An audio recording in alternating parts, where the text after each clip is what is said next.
After the waters of the flood had receded and the earth was dry again, Noah and his family came out of the ark.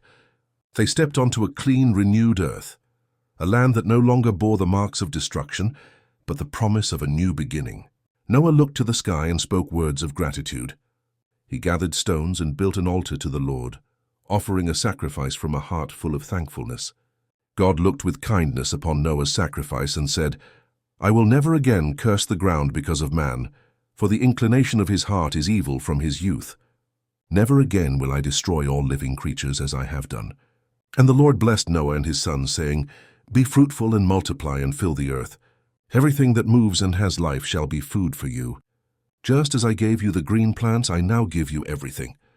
But God added a sign of his covenant, a symbol that would remain for all generations, the rainbow.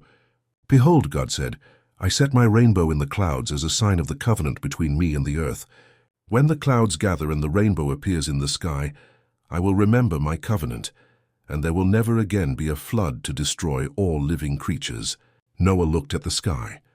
The clouds parted, and the colors of the rainbow shone over the mountains and waters. It was the sign of peace, of forgiveness, of a new beginning. In that holy silence, Noah understood that God is faithful to his promises, and that his mercy is greater than his judgment.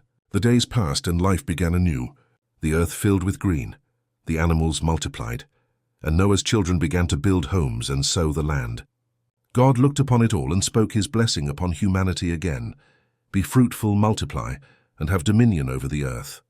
But this new beginning was not just a second chance for people, but also a reminder that man is called to live in obedience, to walk with God, and to always remember the grace received. The rainbow remained in the sky as an eternal reminder. Every time the sunlight touches the rain, the colors of the promise appear again, speaking of God's faithfulness. He does not forget, he does not forsake. He keeps his promises.